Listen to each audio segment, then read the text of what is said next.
Shalom para todos mais uma vez. Shalom para os nossos amigos da internet, estão conectados conosco. Eu vou citar aqui, vou ver se eu consigo citar alguns nomes aqui.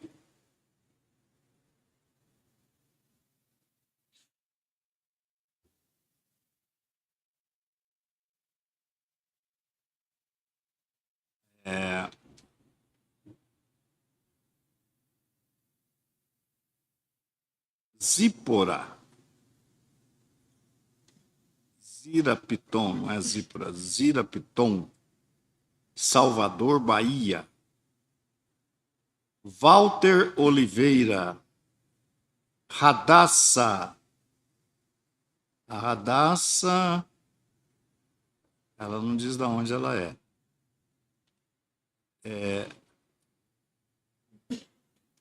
Marino.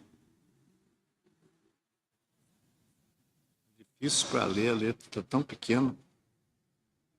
Ah, peraí. Aí não vai, viu? Desse jeito não vai, agora vai. Leora, a Leora acho que é daqui, né?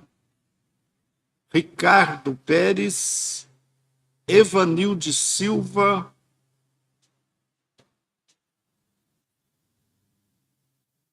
Chay Cunha, Antônio Carlos,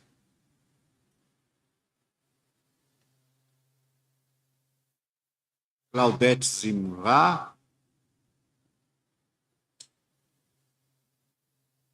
Claudete Claub,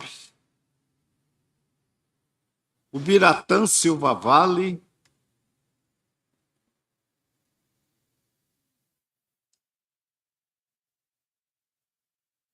vocês me lembram aí para eu mexer com esse ventilador aí, viu? Pessoal aí de cima, me lembra para eu mexer com esse ventilador, tá? Ele é bom, mas eu não gosto dele. Hã? Não, ele, olha o que que ele faz aqui, ó. Ele é o responsável. Quer ver, ó? Vocês vão ver que vai parar esse movimento da cortina aqui, quer ver, ó? Ele é o causador disso aí. Vamos ver se eu tô certo.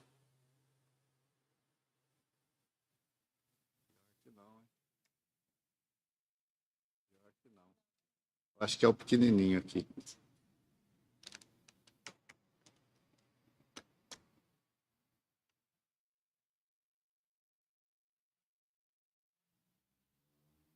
Bom, vamos continuar anunciando aqui. O Biratã Silva Vale, Antônio Carlos, não é o ventilador, né? Eu acho que é esse desaforado aí, ó. Esse aí. Esse, não, eu não falei você. Falasse você, eu já ia falar que era o Nonato também. Ele, leva ele um pouquinho para dentro aqui, ó. Aí eu acho que ele melhora, tá vendo? É Severino Amaro, Antônio Carlos. Pode deixar ele ligado, viu? Não está atrapalhando em nada aqui, só o... Gisélia Vilarino, Severino Amaro, já falei. É a Marinês. Amixadai, meu amigo lá de Florianópolis. A Gisélia, da onde que é a Gisélia? Vocês conhecem, não? Ah, de Guarulhos. Ah. Marta Alex.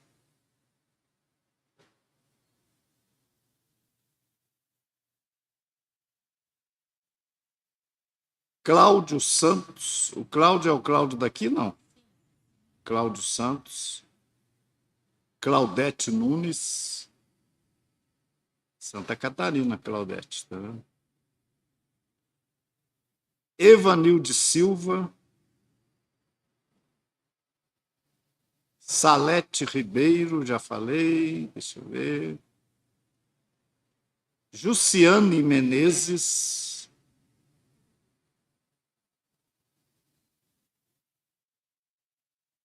Francisco Jair,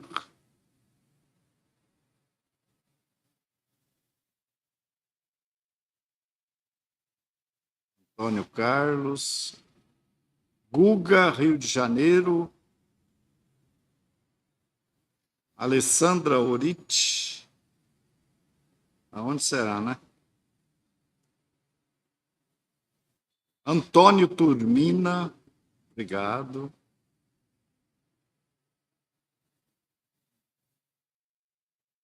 Sebastião Manuel, Sônia Nascimento, Roche Netanyahu, Anderson Muraro, está agradecendo pela transmissão, e a todos os colaboradores da Sina.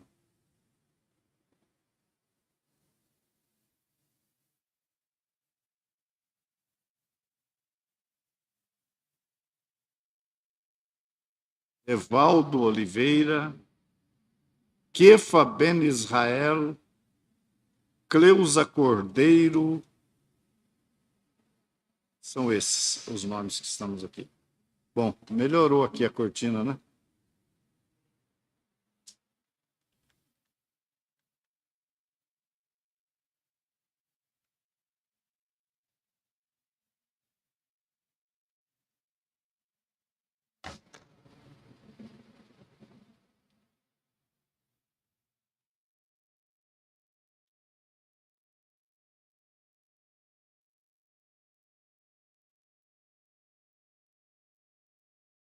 Quero convidar o meu querido Roche Sack.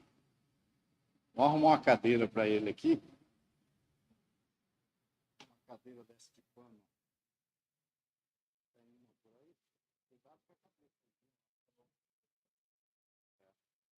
Não, tem mais lá, ó, tem mais cadeira lá.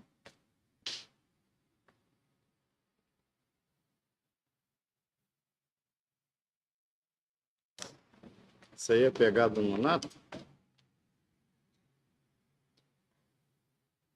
Amizade não se discute, né? Amizade é amizade, né? A cabeça, eu tenho uma preocupação. Não é, é uma lente de. É uma hélice de plástico. De plástico, né? Mas machuca, né? Mas dá um impacto, né? Bom, nós temos aqui conosco o nosso querido irmão Itzhak. Eu vou pedir para ele falar um pouco da onde ele é. Muitos já conhecem, mas outros não. E a congregação onde fica, enfim. Ele já falou que faz 16 anos que nos conhece, né? E daí nós vamos compartilhar o estudo da Torá. A palavra é sua aí. Shalom a todos. Bom, como o Rabino já disse, eu já estive aqui algumas vezes, eu sou o Isaac. Temos representado uma comunidade lá no Rio de Janeiro. Tem sido abençoador estar lá. Conheço o Rabino há na verdade, são mais de 16 anos que nós estamos juntos. E tivemos a oportunidade de passar por bons e maus momentos juntos, né? Tive a oportunidade e também o privilégio de representar a época, a Sina, do Rio de Janeiro, para resolver algumas questões importantes, como o próprio Rabi estava falando aqui anteriormente, são questões que às vezes nós precisamos resolver.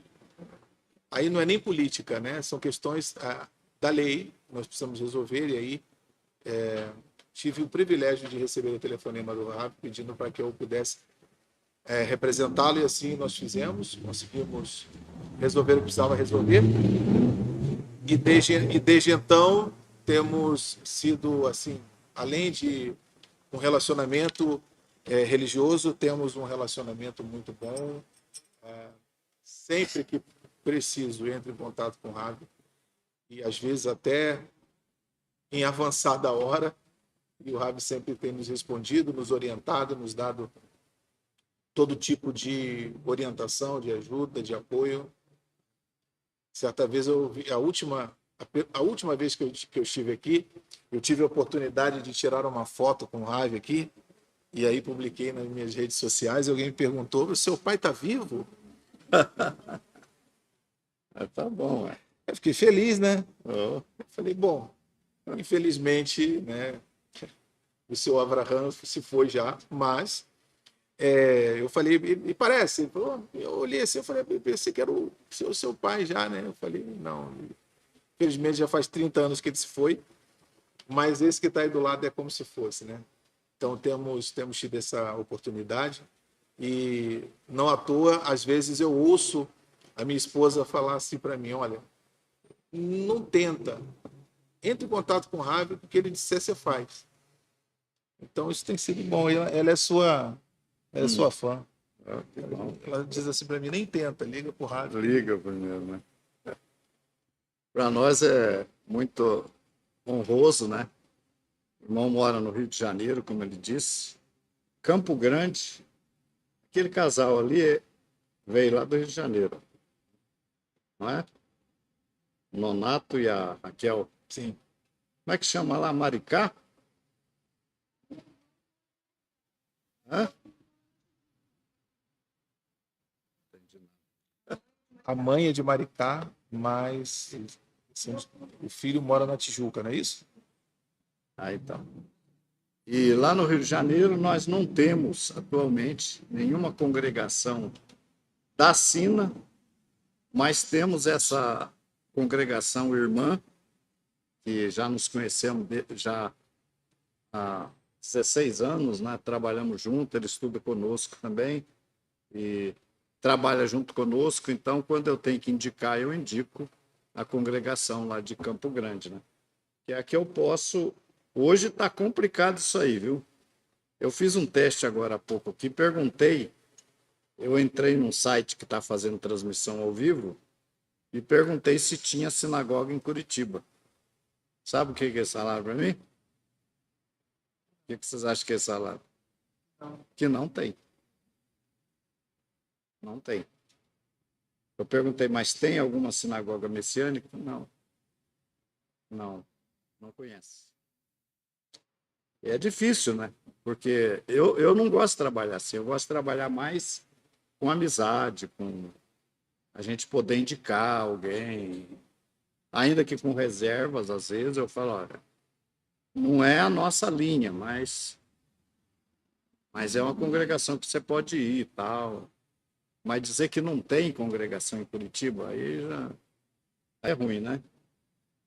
Mas, então, para nós é uma satisfação termos aí o nosso querido Roche lá no Rio de Janeiro.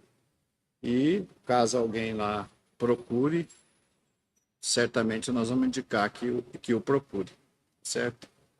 É uma congregação que já está, o estágio de Techuvá está bem avançado. Está bem avançado, né? E hoje, inclusive a paraxá de hoje, é uma paraxá. Eu tenho pensado muito nisso.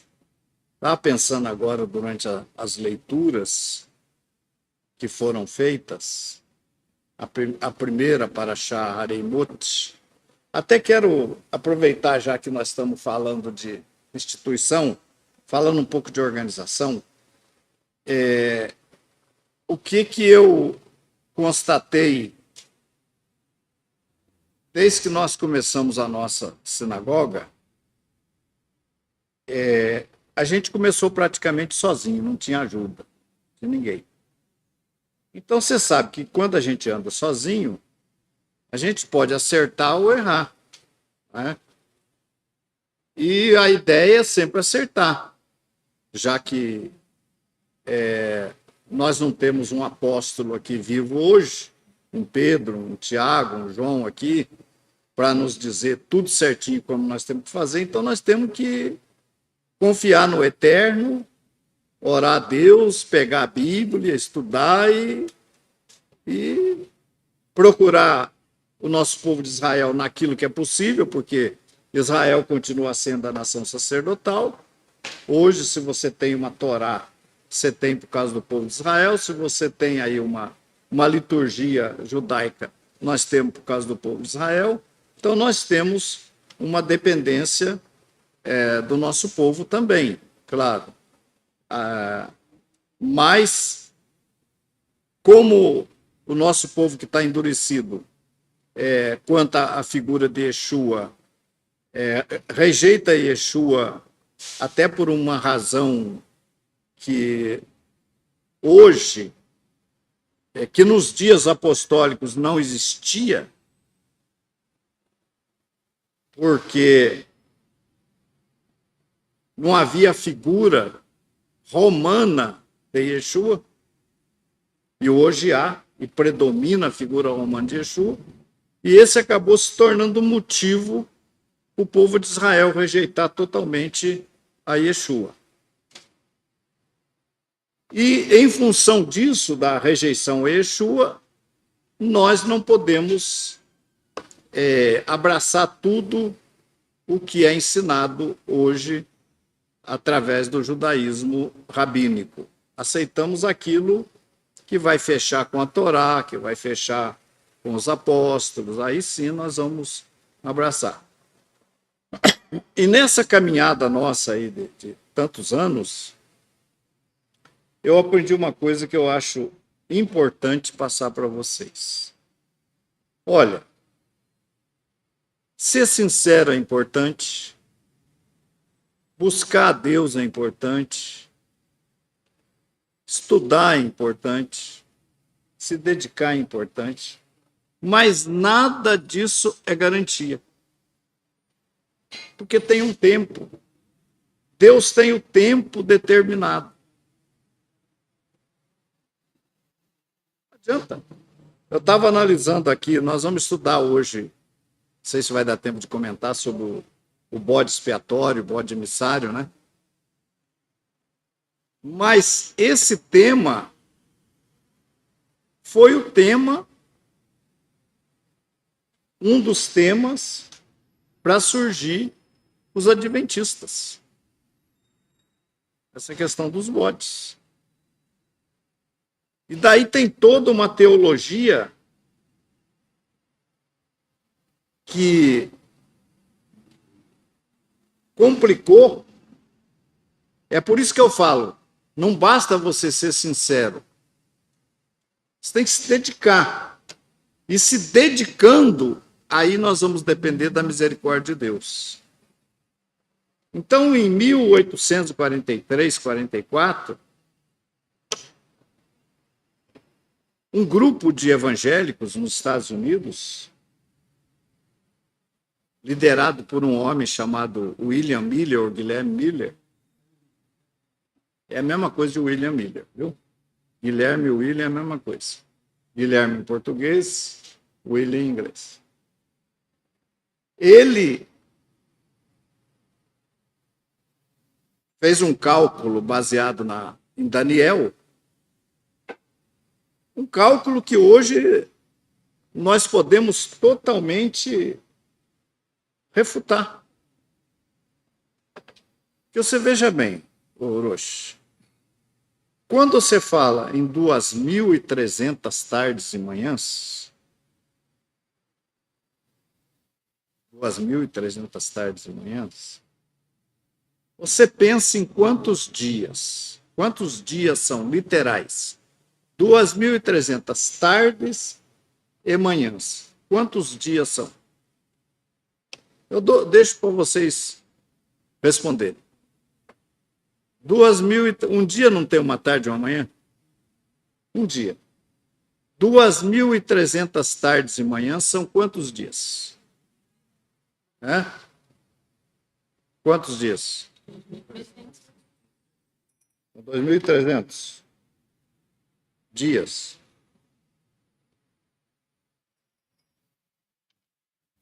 O que mais? Alguém tem uma outra resposta? 2.300 tardes e manhãs. Por exemplo, uma tarde e uma manhã. Uma tarde e uma manhã. 2 tardes e 2 manhãs. 2 tardes e 2 manhãs. São quantos dias? 4.600. Dias que eu estou perguntando. 2 tardes e 2 manhãs. São quantos dias? É complicado isso, né? Eu não acho, poxa. Vocês acham difícil isso, responder isso? Pode ser 2, Pode ser 4? pode, porque um dia tem que postar. 2 tardes. 2 tardes e manhãs. São 4 dias.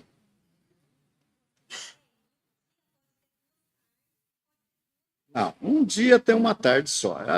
Essa questão de falar que um dia tem 2 tardes é porque é fim de um e começo do outro. Mas, na verdade, ele tem uma tarde só. E foi tarde de manhã o primeiro dia. E foi tarde de manhã o segundo dia. Tarde e manhã, segundo dia. Tarde e manhã, terceiro dia. Tarde e manhã, quarto dia. Então, um dia tem uma tarde e uma manhã. Tá?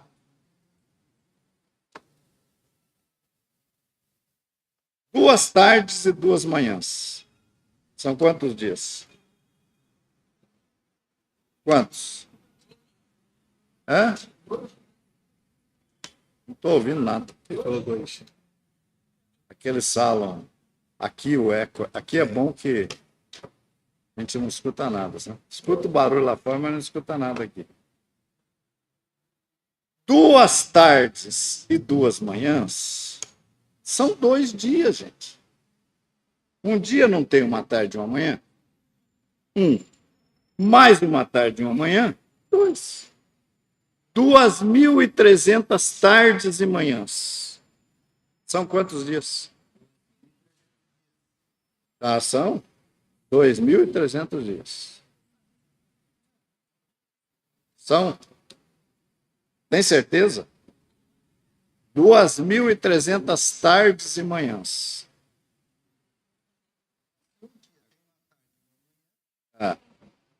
Um dia tem uma tarde. Isso. 2.300 tardes. Tardes e manhãs. 2.300.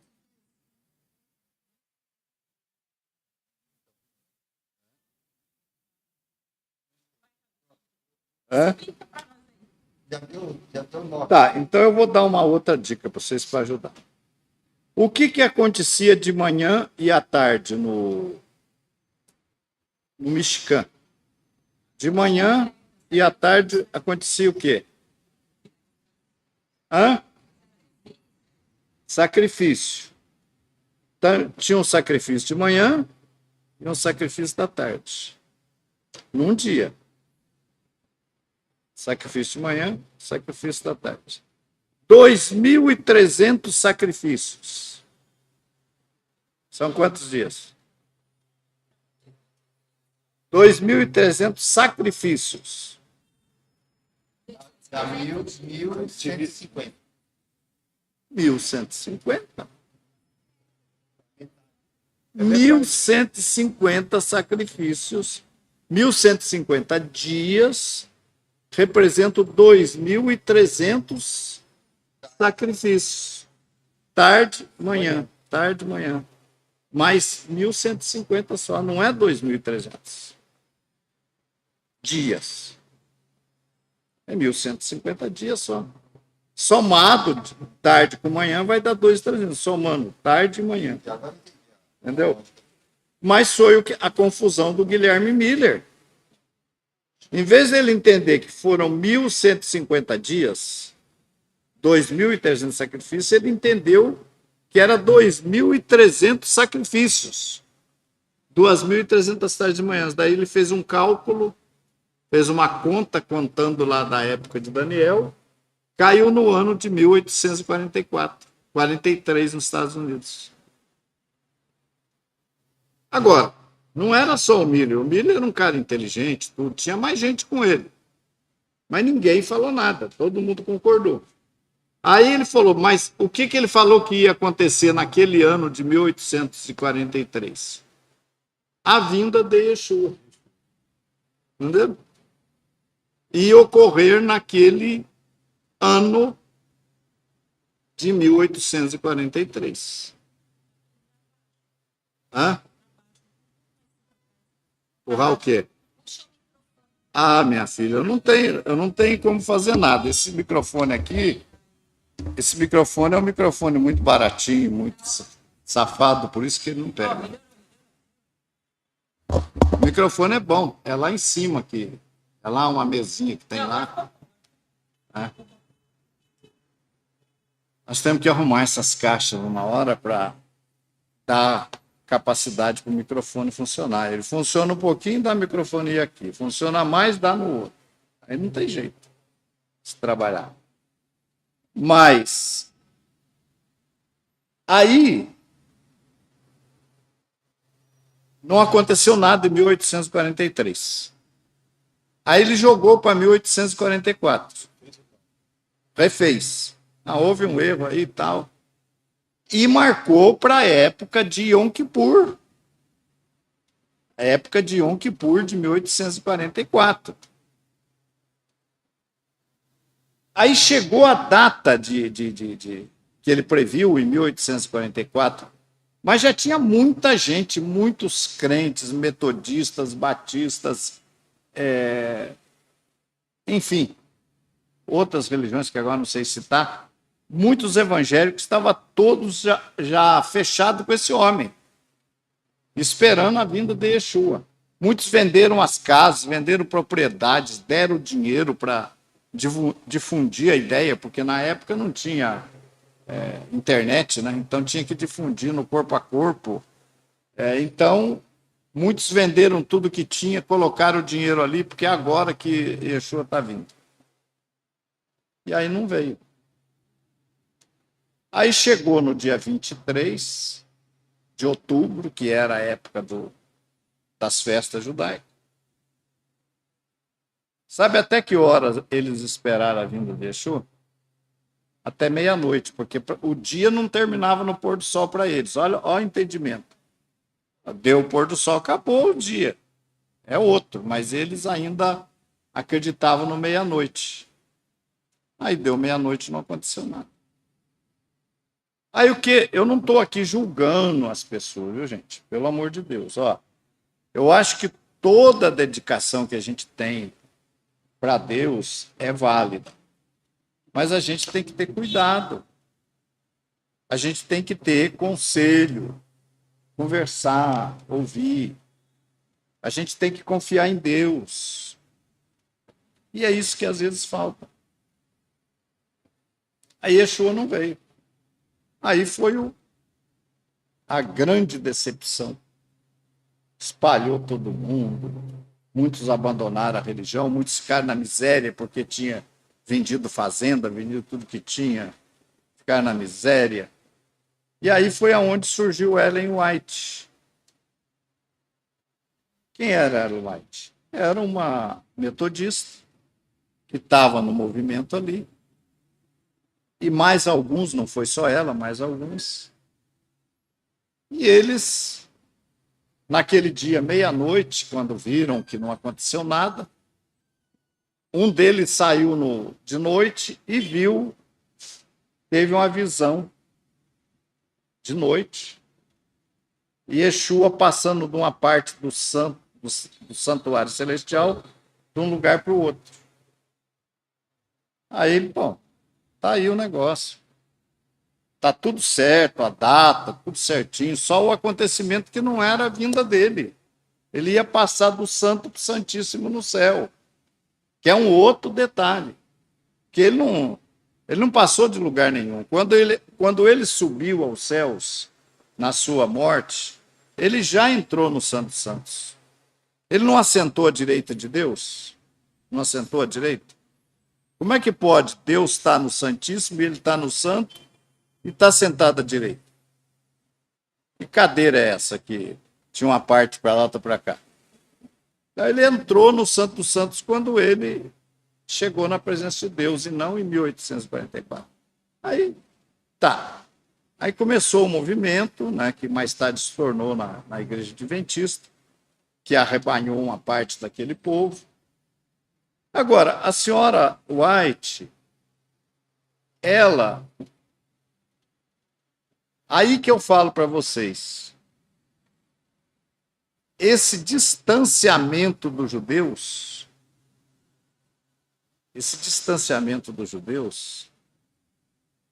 ele causa muito problema. Não adianta você querer entender a Bíblia. Você pode orar o mês inteiro, jejuar 40 dias por mês, ficar de joelho, enquanto você não abraçar o povo de Israel como nação sacerdotal, a Torá como a revelação de Deus, você não vai entender. A escama vai ficar nos seus olhos. É isso que eu estou falando. Se eles tivessem procurado, naquela época, ter um envolvimento com o povo de Israel, talvez já tivesse vindo luz, mas não veio, não teve.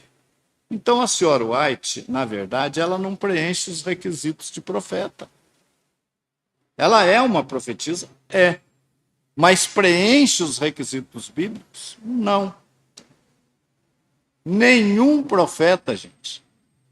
Eu li muito a história do Adventismo desde 1977, 78. Eu li muito material em inglês, tudo. Os erros cometidos por ela são inaceitáveis. Tem erros que são inaceitáveis. Por exemplo, uma coisa gravíssima. Gravíssima. Capaz, olha, o sábado, eu vou dar a palavra para ele, está quietinho aqui. O sábado, ele não foi exigido dos gentios do primeiro século, nos 4 mandamentos de Atos 15. Não está o sábado. Mas o sábado, ele estava subentendido. Por quê? Os gentios que se achegavam à comunidade, que dia eles congregavam? Fala para mim. Que dia? Sábado. Obrigatoriamente, os gentios tinham que guardar o sábado. Como é que eles iam congregar, estar no meio do povo, estar estudando, se eles não guardassem o sábado, se eles trabalhassem sábado? Não tinha como. Por exemplo, nós temos muitos irmãos aqui que ainda não são membros. Vocês estão aqui, vocês não estão trabalhando. Então, de qualquer maneira, vocês já estão guardando o sábado. De certa forma, vocês têm que guardar o sábado. Então, é por isso que no Atos 15 não fala do sábado. O sábado estava subentendido. Aí vem os 4 mandamentos de Atos 15, que todo mundo acha que cumpre, mas não cumpre.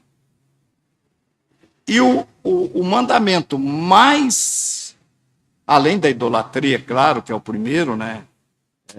Não adorar ídolos, a idolatria é o primeiro que está ali. Mas ali está a abstinência de sangue. Comer sangue, carne com sangue. Outro dia eu saí com um amigo meu aí, para dar uma volta aqui pelo bairro. E nós passamos em frente a um restaurante, e ele falou para mim, olha, esse restaurante aqui é muito bom. O senhor vir trazer a malca, comer aí, ó, é um restaurante muito bom.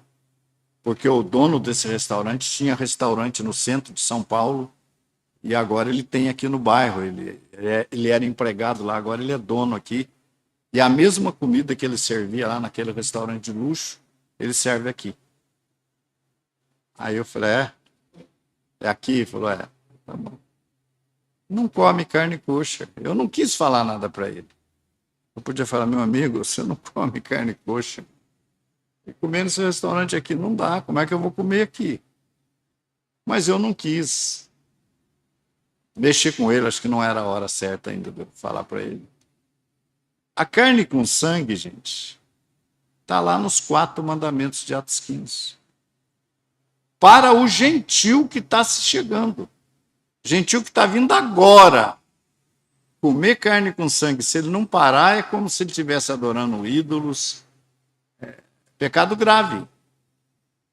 E como é que uma profetisa como a senhora White, por exemplo, desconhecendo a Torá, ela poderia estar profetizando? Então, veja bem, respeito todos os profetas que tem aí fora, os líderes, os pastores, mas tem coisa que, enquanto a gente não entende sob a ótica judaica, não entende a Torá, nós vamos ter escama nos olhos. E isso vai impedir a gente de ver. Tá? Mas vamos passar aqui para o Roshi. Vamos falar um pouco da paraxá de hoje. Você quer começar por onde? Pelo 16 de Levítico, onde você quiser.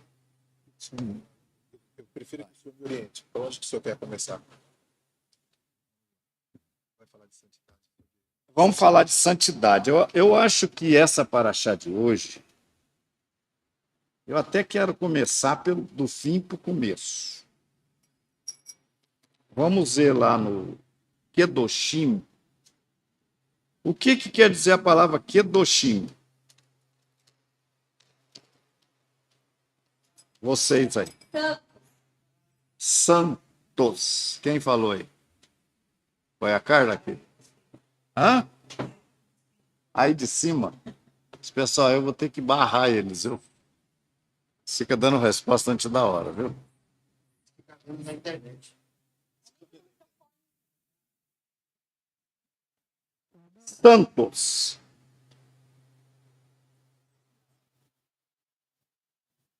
Vamos ver o texto. Deixa eu ver aqui o texto que nós...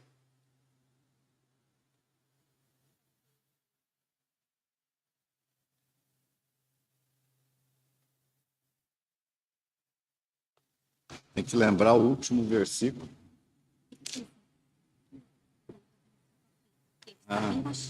Meu pai, né? Vou jogar esse microfone no lixo, viu? Jogar fora. Depois você me lembra para jogar fora, viu, cara?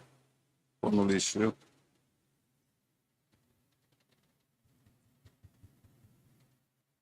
Bom. Vaikra, Levítico. Levítico 20.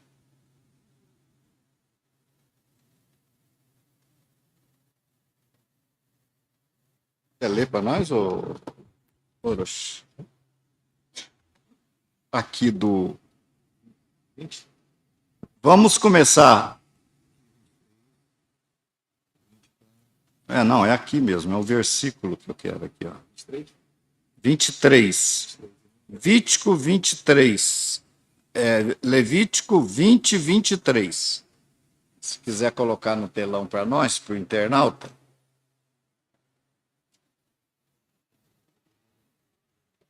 Eu gosto que coloque na tela para o internauta, inclusive a tradução das orações.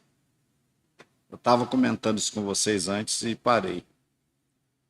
Quando eu estive nos Estados Unidos, eu visitei muitas comunidades messiânicas. Eu acho que se eles fizerem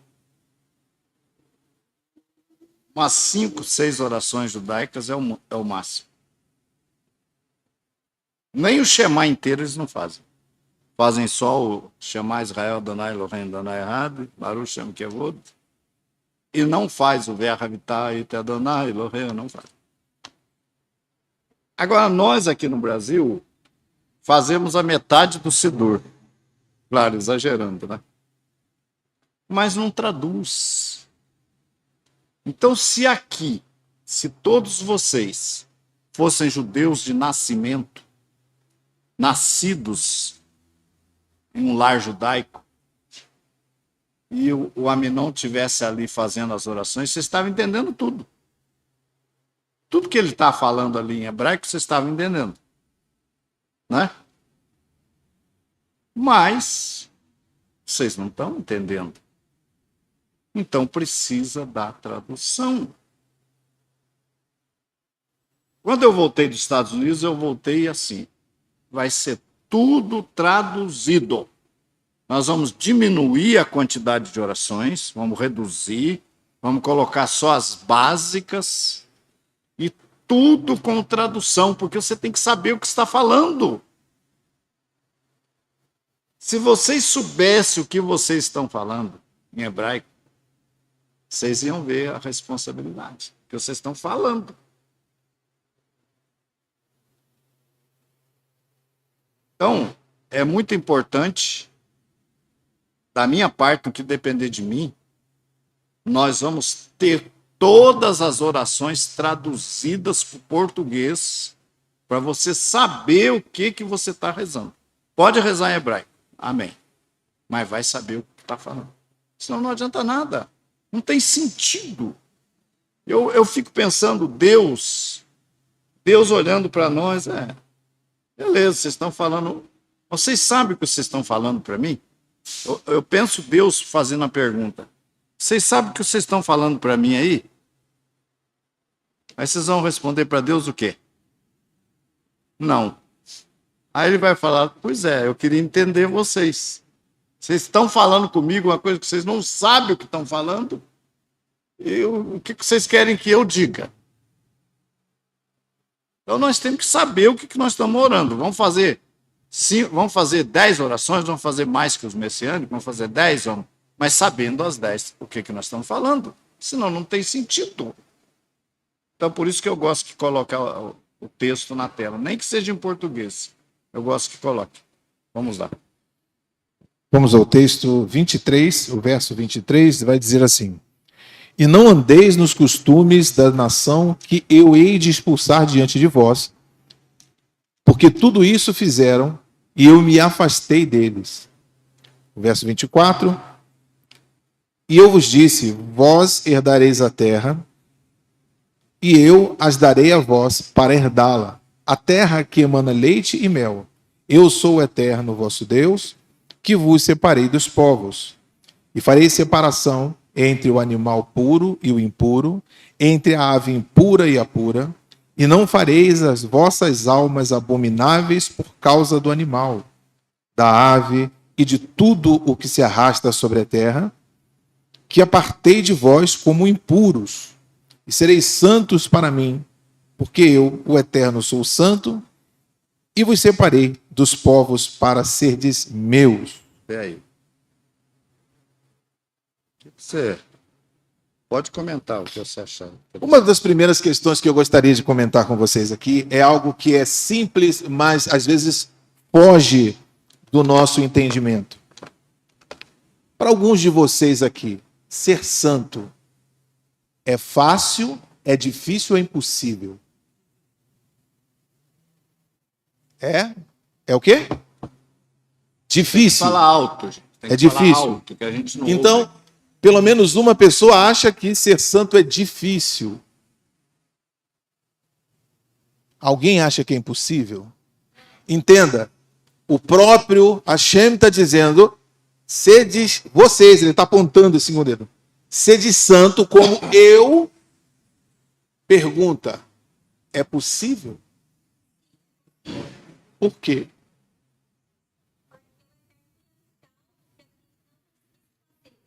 Ou seja, se ele diz para você fazer, a voz do além já disse. A voz do além é ela que está lá em cima. Está atrás de você, você não está vendo, é a voz do além. Então, entenda uma coisa. Se ele disse para você fazer, é porque é.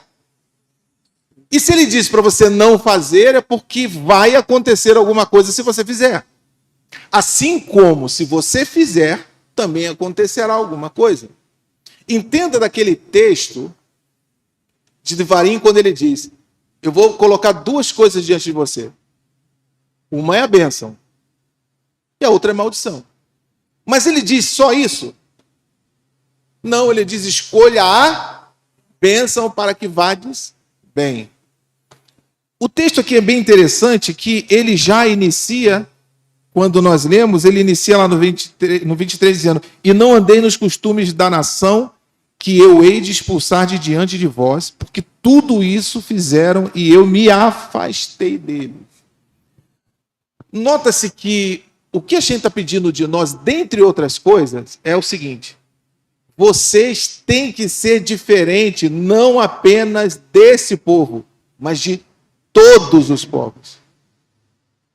Você não vai ter absolutamente nenhum costume ou nenhuma atitude de outros povos. Porque se vocês são meus, vão ter todas as atitudes que eu mandar vocês terem. A questão não é ser iguais, é ser diferentes. Porque se você olhar, nós somos iguais, sobretudo o Brasil, que tem uma característica muito interessante. Deixa eu abrir só um parênteses para te mostrar uma coisa aqui interessante. Você sabia que o passaporte brasileiro é o passaporte mais procurado para ser falsificado? Sabe por quê? Só olhando daqui o Ravi também pode entender o porquê. Aqui a gente tem pessoas que podem representar a Suíça, qualquer país da África, o Japão, pode dizer que é canadense, pode dizer que é inglês. O Brasil é tão miscigenado como país que se qualquer pessoa, por exemplo, pegar um passaporte sueco e falar assim, eu vou dizer que eu sou da Suécia, alguma coisa assim, não vai conseguir, não vai colar já na foto. Mas e do Brasil? O ditador norte-coreano, quando tinha 12 anos e quis ir para os Estados Unidos visitar o Mickey, qual foi o passaporte que ele escolheu para adulterar? O brasileiro. Está aí na internet para todo mundo ver. Isso significa que nós somos iguais a todas as nações. Mas não quer dizer que nós teremos os costumes dela. E uma das coisas que aqui o texto está dizendo, ele falou, eu estou tirando uma nação, expulsando uma nação diante de vocês, porque eles fizeram isso e eu me afastei deles. Basicamente, se nós fizermos as mesmas coisas, ele se afastará de nós. O homem, se ele se afasta de Deus, ele consegue voltar atrás. Mas se Deus se afasta de nós, onde nós vamos achá-lo? Isso é um primeiro comentário que eu gostaria de fazer. Olha, dentro desse critério de santos, foi muito bem colocado, né, que Deus não pede para nós uma coisa que a gente não pode fazer. Não vai pedir. Eu queria ver como é que está nessa versão aí, que é a hebraica. A 23? O 26. 26. Vamos ao 26. E sereis santos para mim. Olha aí, é isso que eu quero. E sereis santos para quem? Para Deus. Não é simplesmente ser santos. Ah, sejam santos, sejam separados. Não, sereis santos para mim. É isso que nós temos que colocar na cabeça. Entenderam? Ser santo para Deus, ser separado dentro da ótica dele, do jeito que ele quer. Eu tenho passado uma coisa pela minha cabeça. Por exemplo, o modo que eu sou sempre pego nesse pé, o modo que as mulheres se vestem aí fora. E eu vou dizer uma coisa para vocês. As mulheres estão andando nuas. Não estão nuas. Se você retroceder na história, aqui em São Paulo mesmo, pega aí qualquer lugar que mostre São Paulo aí, 50 anos atrás, você vai ver como é que era a roupa. Porque até a calça comprida, até que veio a calça comprida, ainda aceitável. Mas depois que apareceu essa leg aí, acabou. Isso aí é a mulher que está de leg, está nua. Está nua. Mas por que na cabeça da mulher não entra isso? que ela está nua. Não é. Parece que se houver uma liberação do governo, fala, pode andar nua, elas vão andar nua. Aí acabou, aí acabou. Ó, pode usar essa roupa, como é que chama? Não é malha, como é que chama? Esse tipo de tecido aqui, ó. Furadinho. Eu arrumei um talite, fui comprar um talite para mim, catã.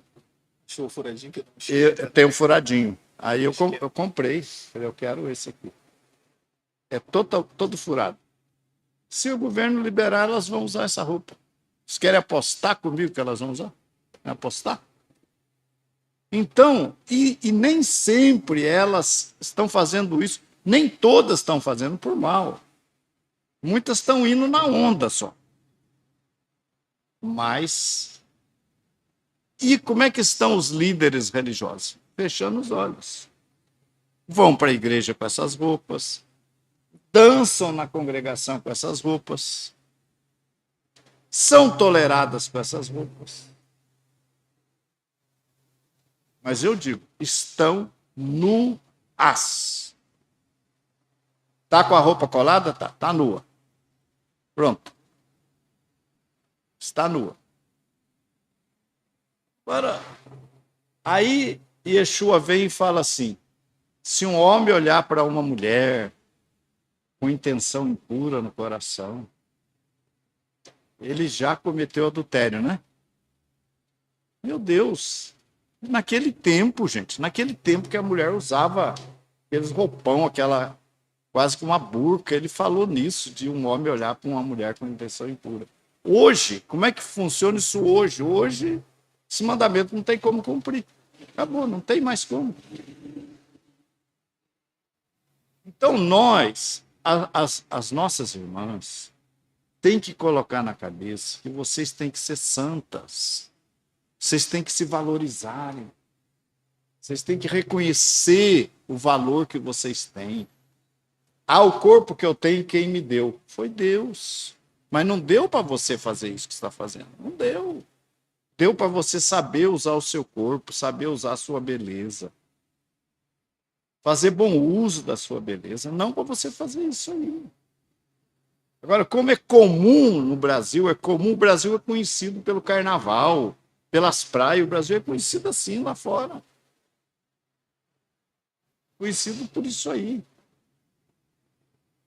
Então, gente, ser santo, eu citei um caso, claro, que eu considero dos mais graves hoje. Tá?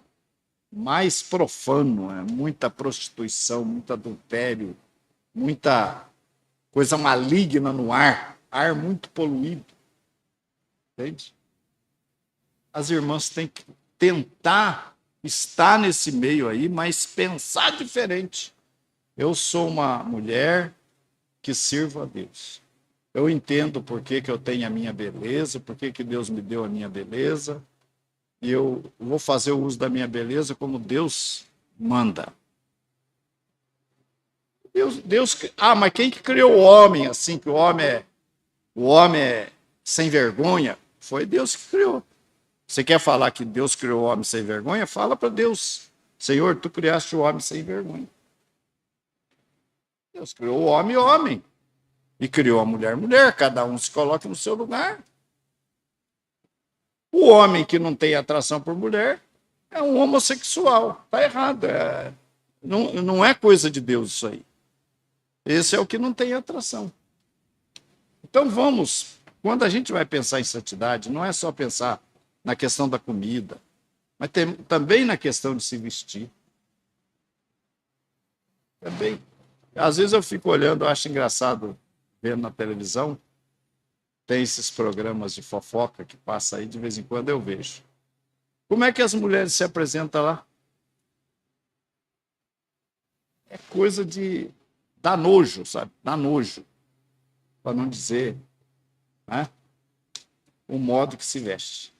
Então, as nossas irmãs têm que colocar isso na cabeça.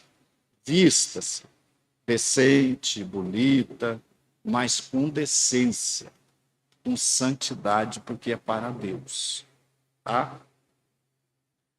Outra coisa é o quê? Sede santos para mim.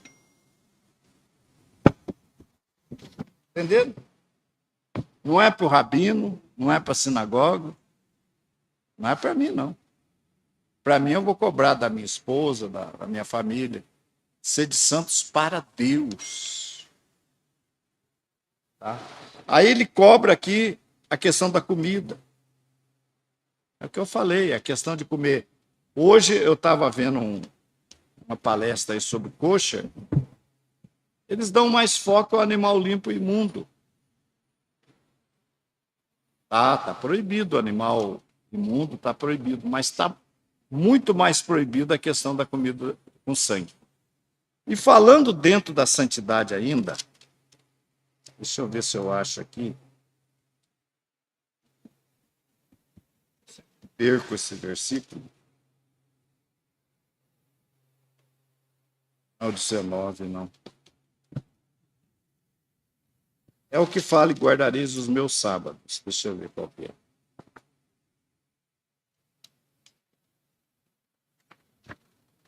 Grosso abordou muito bem aí, quando Deus fala, em capítulo 28 de Deuteronômio.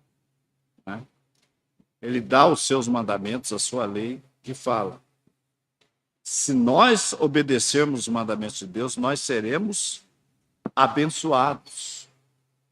Mas se nós transgredirmos, nós temos diante de nós o quê? A maldição. Escolhei o que vocês querem hoje. Escolhei a bênção para que vivam. Foi lido também, se eu não me engano, no profeta, que fala que, o profeta Ezequiel, que o homem cumprindo esses meus mandamentos, o homem viverá por eles. Então, quando nós obedecemos a Deus, nós estamos vivos. Vivos para Deus. Qual que é o versículo que fala do sábado? Meus sábados guardareis. É que é Doxim mesmo.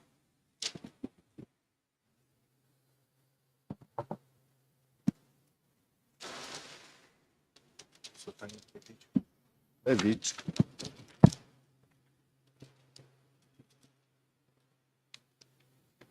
É, 19. 19, vamos ler do 1 ao 3 por enquanto.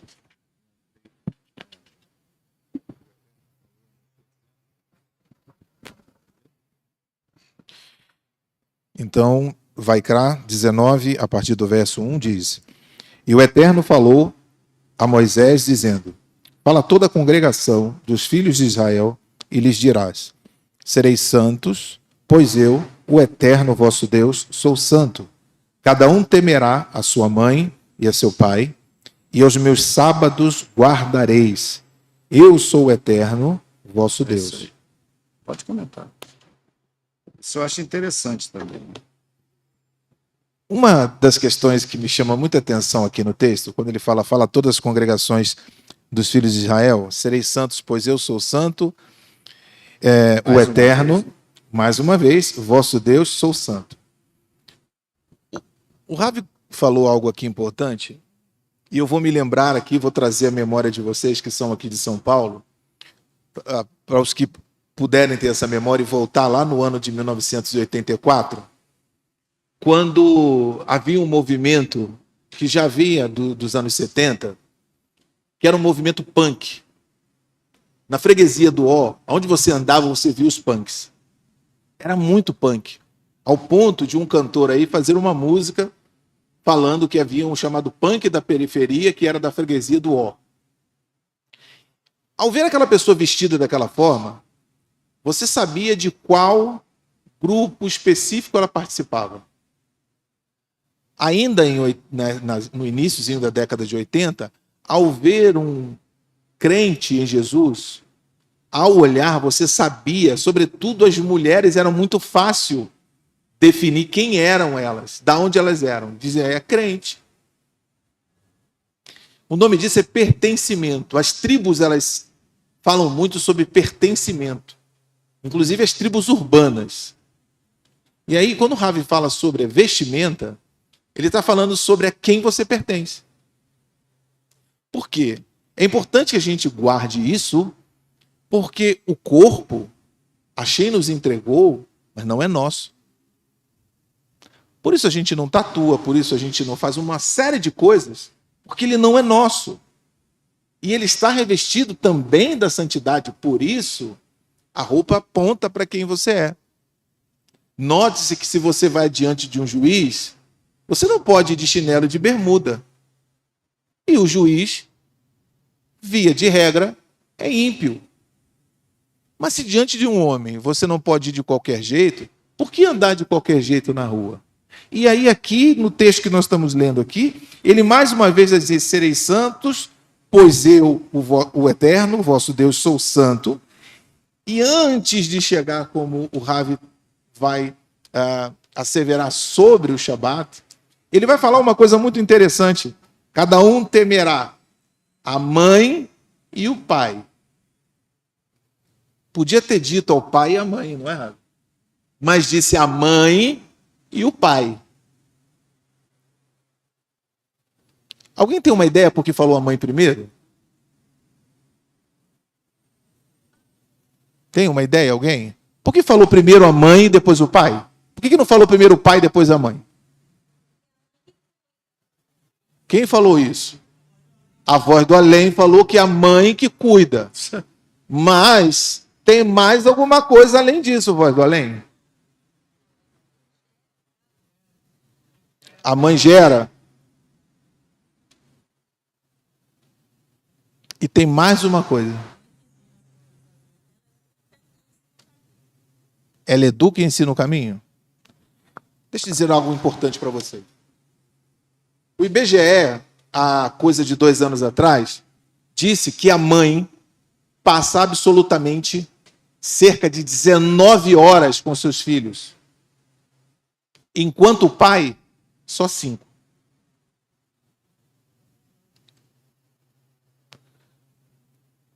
O Eterno já sabia disso.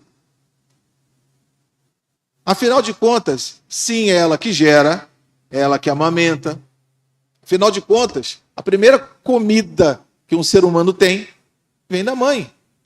E ela não compra em lugar nenhum. Ela alimenta ele diretamente. E um dia, se vocês puderem deixar minha esposa explicar para vocês como é que o leite surge, é um milagre que ninguém pode explicar. Um médico tem dificuldade de dizer como é que isso... A gente sabe que acontece. Que basicamente é o sangue que passa por uma célula e vira leite. Como é que pode isso? Qual máquina faria isso? O sangue passa por uma célula e depois que passa por ela, se torna leite. Porque o cérebro disse assim, manda para lá uma tal de prolactina. A minha esposa é endócrina, quando ela diz assim, olha, a gente aprende isso, e quando chega na residência a gente fica quase doida, porque o sangue passa, sai daqui, ele vem nos canalículos ali de sangue, passa por aqui e vira leite do lado de lá. Mesmo que eles tivessem pego a célula, cortam a célula assim, ó, em 1000 pedaços, e como é que faz? Não dá para reproduzir isso. E essa mãe que está amamentando o menino, o Eterno está dizendo, se você não temer a sua mãe e depois o seu pai, que também é autoridade sobre você, mesmo que você tentar guardar o sábado, vai ser um problema. Você pode guardar o seu sábado nos mínimos detalhes. Você pode tentar chegar ao absurdo de medir qual a distância desta porta para uma próxima casa que tem aqui. Bom, eu não ando mais do que um tiro de pedra. 70 metros. Vou alugar essa casa, vou chegar nessa casa aqui sexta-feira de manhã, para não precisar andar mais de 70 metros para a sinagoga, porque eu estou guardando sábado. Mas quando sua mãe liga, você não atende.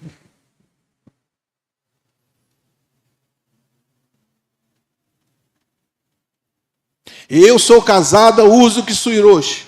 Mas quando a mãe diz para você, você está errada, minha filha. Você diz assim, mãe, pelo amor de Deus, sua época já passou, as coisas não são assim. Seu sábado foi pelo ralo abaixo. E quando seu pai faz aquela pergunta, já idoso, minha filha, está certo isso? Você não? Tá certo. Em vez de falar assim, o que o senhor enxergou que eu não enxerguei? Diz para mim. Aí seu pai fala assim, não é nada não, é que é só, acho que não faz isso não. Se ele disse assim, ou ela, não faz isso não, não faz. Mas eu vou perder uma grande oportunidade. Mas o Eterno vai te dar outras só porque você seguiu o que ele ou ela disse. O texto aqui sobre santidade, ele vai nos mostrar algumas coisas muito importantes. Precisa guardar o sábado, é claro. Mas o que te leva a ele? E aqui, antes de tudo, antes de chegar no sábado, ele vai dizer, olha, seja santo como eu sou santo, mas entenda uma coisa, cada um temerá a mãe e o pai. E o que eu mais tenho visto hoje é, meus pais, eles são, enquanto são provedores, ótimo. De repente, eles ficam velhos. Eles ficam passados.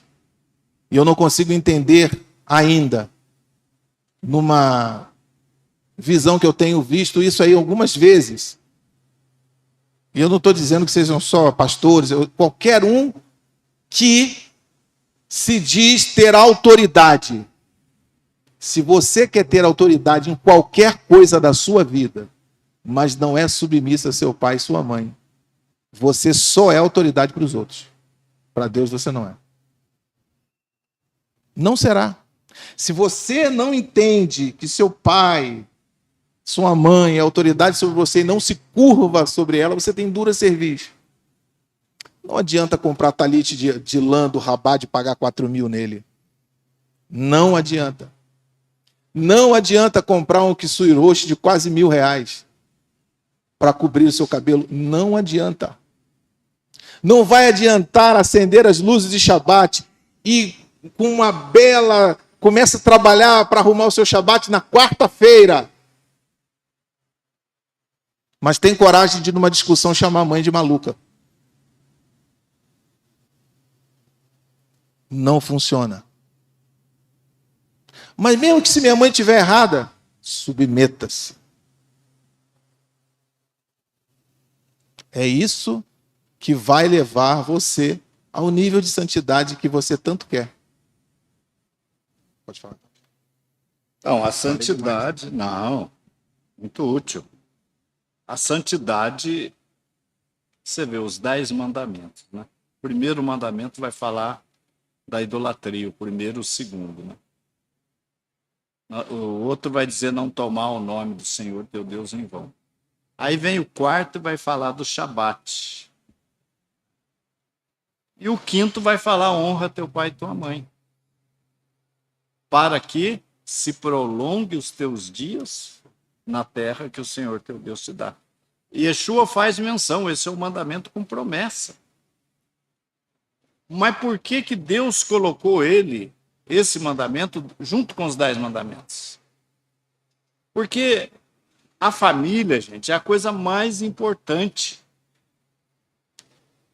Os filhos hoje, eles não levam em conta isso aí. Tem filho que casa e dá os netos para o pai e para a mãe criar. E ainda fala que ele tem obrigação de criar porque ele é o avô. Ele não quer criar o filho dele. Ele vai ter filho para o pai e a mãe dele criar. E diz, aí lá, a mulher que não serve a Deus, ela quer sair, quer fazer o programa dela de fim de semana e larga os filhos com a mãe. E diz, não, ela tem que cuidar, ela é a avó. Então é um desrespeito total. Coloca o pai e a mãe num... Eu fico pensando, meu Deus do céu, às vezes eu estou com 81 anos, né? Eu fico pensando se eu caísse num... Como é que chama aí nesses lugares de velhinho aí? Num asilo. Eu acho que eu ia morrer. Está perdido. Porque lá no asilo eu não ia poder me dedicar a Deus ali, pegar um computador, ficar conversando, gravando vídeo, não ia poder fazer isso. Eu ia ter que entrar na rotina ali. Quer dizer, morto. Aí o que os filhos fazem? Largam o pai com a mãe lá, eles largam, às vezes nem vão visitar. Acabou, deixou de interessar. Eu vi um ator aí lá do Rio de Janeiro falando que deu uma mansão lá para os filhos dele, dividiu tudo que ele tinha com os filhos e sobrou uma casa lá. A casa... Me lembro bem a história. Eu sei que a filha mora numa casa que o pai deu. Filha de mais de 40 anos de idade. Quer dizer, os filhos não querem. Eu às vezes, a minha esposa fala comigo. Minha esposa fala, eu não levo muitas vezes em conta, porque eu já conheço ela desde 60 anos atrás, né? Às vezes ela faz uma coisa para eu entender outra, ela quer que eu entenda a outra. Então eu tenho que ter essa psicologia, né? Mas ela fala para mim, vamos vender a nossa casa lá em Curitiba. Tem uma casinha lá em Curitiba. Outro dia eu estava olhando aí a riqueza dos pastores, tem um pastor aí que ele tem 200 milhões de reais. Tem helicóptero, tem avião, tem 200 milhões de reais, o outro 150 milhões. Eu sei que o último parece que tem uns 100 milhões de reais. Falei, eu não tenho, eu só tenho a minha casinha lá em Curitiba. Podia ter dinheiro, porque eu sei o dinheiro que foi gasto para anunciar a palavra naquela época no Rio de Janeiro. Nós dava para comprar 2 carros por mês, 2 carros zero. Nós pagávamos para a televisão, poder divulgar a mensagem. Eu podia ter pego uma parte desse dinheiro para mim, eu era o líder, ninguém ia falar nada. Trabalhador digno do seu salário, mas eu não peguei. Então hoje a minha mulher fala, vamos vender a nossa casa lá? Eu falei, não quero vender. Mas por quê? Eu falei, a casa, primeiro, se eu for primeiro que você, eu quero você na nossa casa.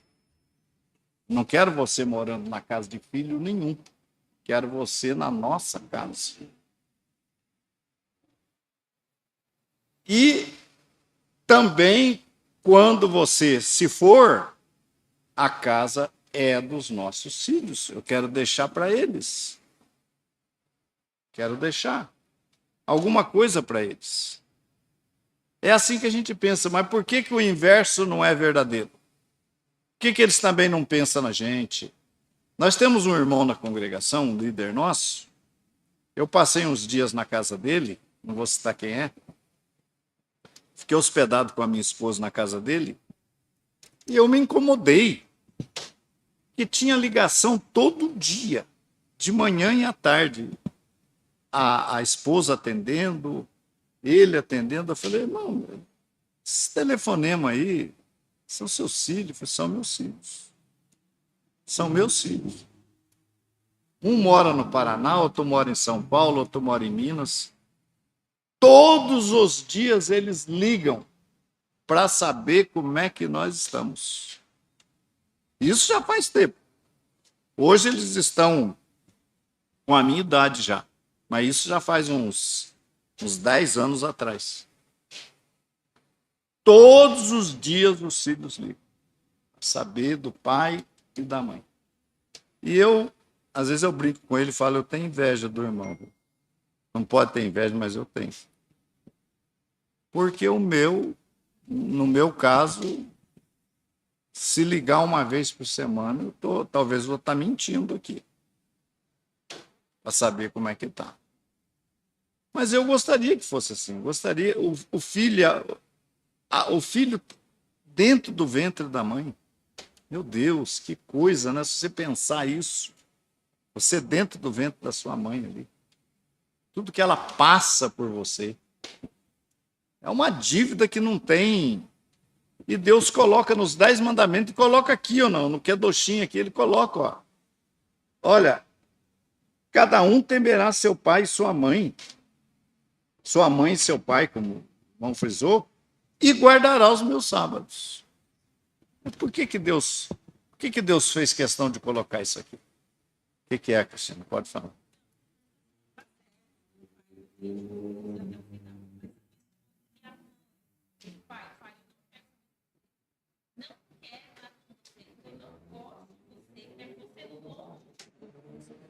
Mesmo assim, você não pode ser contra essa mãe. O judaísmo vai responder isso.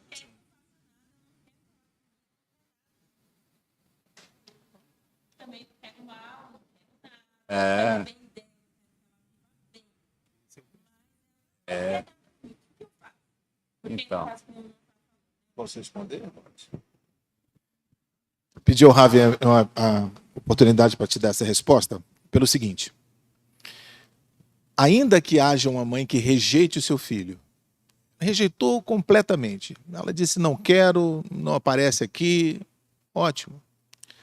Mas esse filho ou essa filha, ainda que naquela época não servisse a Deus, não conhecesse o Eterno, uma vez que ela conhece, ela começa a viver os parâmetros do Eterno. E um dos parâmetros que nós aprendemos é tomar cuidado com o pecado da nossa língua, que a gente chama de Leshon Hará. Então, mesmo que ela tenha feito isso, ela fez numa chamada ignorância humana. Mas quem agora serve ao Eterno vai entender que não vai poder se dirigir a ela como uma desnaturada, uma mãe que abandona, uma mãe que fez isso, que fez aquilo, que me deixou pequena ou pequeno. E o mais interessante é que muitas vezes essa mãe, que às vezes privilegiou o outro filho, que eu acho que todos aqui que são pais e mães sabem, que quem privilegia o filho, privilegia sempre, e na sua grande maioria, o problemático. A sua grande maioria é o problemático. É porque fulano tem os problemas. Às vezes é um problema que precisava ser resolvido, mas às vezes os pais regam o problema. E aí o problemático é o que é privilegiado. É o centro das atenções. E o não privilegiado é aquele que faz tudo certinho, porque ele diz assim, já que os olhos dos meus pais estão voltados para ele, se eu não me virar, e via de regra, quem sabe se virar, se torna responsável. Porque o que é responsabilidade? Era como meus pais faziam comigo. Pegavam um dinheirinho, me dava ali na segunda-feira e fala aqui, o dinheiro da escola. Se eu pegasse aquele dinheiro e acabasse com aquele dinheiro todo na segunda-feira, na terça, quarta, quinta e sexta, eu ficava com fome na escola.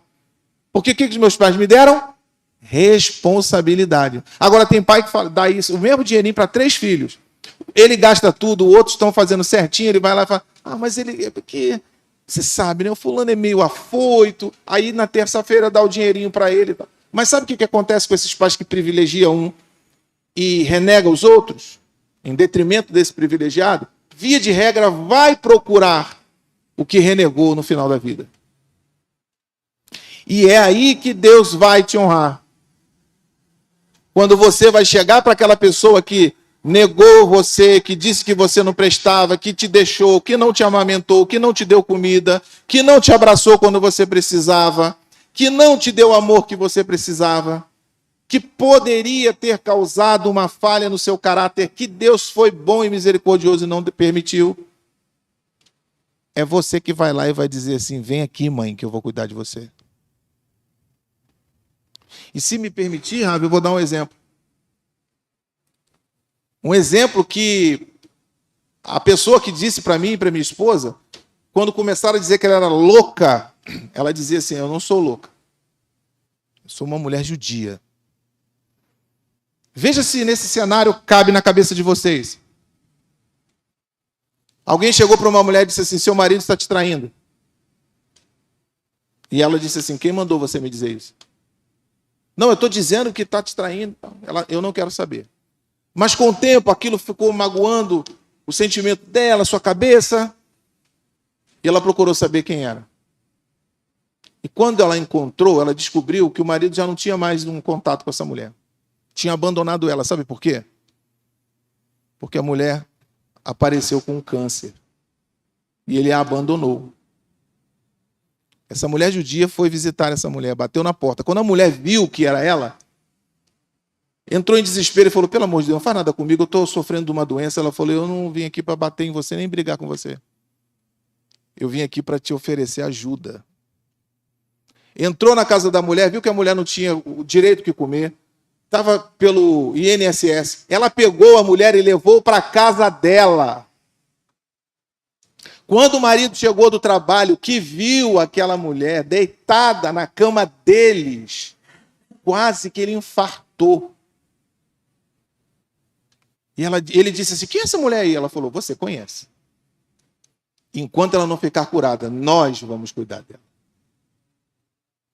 Preciso dizer para você que aquela mulher ficou curada do câncer e desceu as águas do Miquivê? Que até hoje elas são amigas? E sabe quem foi a mulher que fez isso? Uma mulher abandonada pela mãe.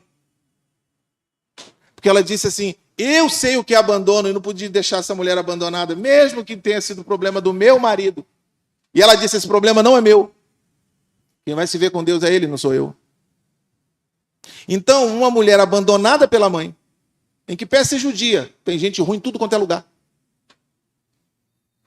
Ela disse, eu sofri de abandono, não vou abandonar. E alguns anos depois, quem ligou para ela? Fiquei sabendo que você cuidou de uma mulher doente que teve um caso com seu marido. Só que quem está doente sou eu. E ela falou assim, mãe, só me dá o endereço de onde a senhora está. Vou mandar um Uber buscar a senhora. A senhora vai vir para minha casa. Porque essa mulher tinha uma condição financeira. Tinha, não, tem. Uma condição financeira muito diferenciada. Pra vocês terem uma ideia, a casa dela custou 11 milhões de reais. Ela falou, mãe, eu vou mandar buscar a senhora. E o Uber foi lá, pegou a mãe dela com tudo que tinha. Trouxe para casa. E a mãe foi cuidada nos últimos 8 anos da vida dela, dentro da casa dessa mulher.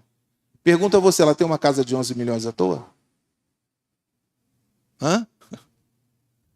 E sabe por que ela tem uma casa de 11 milhões? Porque ela vende água. Alguém vende água mineral e fica tão rico assim? Isso é um princípio. Até a prosperidade que a gente quer entregar para você passa por cumprir lei. É isso. Consegui te fazer entender? Que bom. É isso, meus amados. Deus sabe dessa importância, viu? Eu fico pensando, uma mãe, um pai que trate mal um filho, mas a sua existência você deve a seu pai e sua mãe. Sua existência. Acabou. Se não fosse essa mulher, eu não existia. Se ela não tivesse cuidado de mim, eu não existia. Então Deus quer que a gente seja grato, que a gente só tem a ganhar com isso, viu? Quando a gente honra os pais, nós só temos a ganhar. Ainda que possamos ter pais maus, mas nós devemos fazer a nossa parte de filhos, certo? Nós estamos no horário já de terminar. Na parte da tarde, eu vou conversar com vocês sobre os 2 bodes. Inclusive, na crença adventista, eles acreditam que o milênio vai ser no céu, os 1000 anos vai ser no céu, e não na terra por causa desse negócio dos bodes. Eles interpretam os bodes ali, que um bode fica no deserto sofrendo, e eles dizem que esse bode representa Satanás, que vai ficar aqui na terra durante o milênio. A igreja lá no céu com Deus, a terra vazia, sem ninguém, e o diabo aqui na terra sozinho como bode emissário. É uma interpretação, mas nós vamos comentar um pouco sobre isso na parte da tarde, lembrando que ambos os bodes representam Yeshua. Bode emissário também fazia expiação pelos pecados. O diabo nunca fez expiação pelo pecado de ninguém. Mas nós vamos comentar isso, se Deus permitir, na parte da tarde. Vamos orar então, agradecer a Deus. Pedir para o Poxa, orar com nós, pode usar.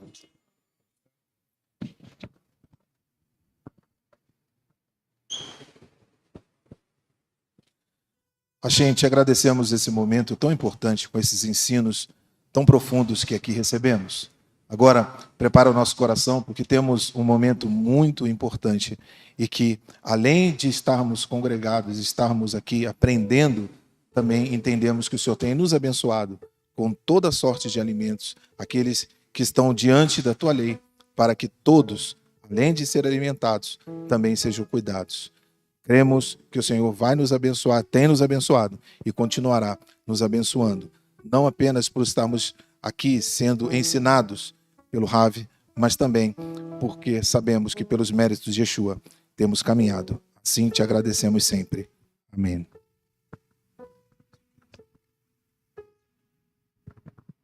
Vamos fazer a bênção?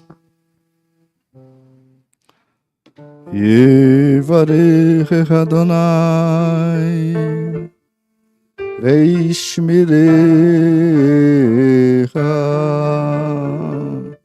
Yair Adonai Panavelecha Viruneka Isa Adonai Panavelecha Veyasem lecha Shalom.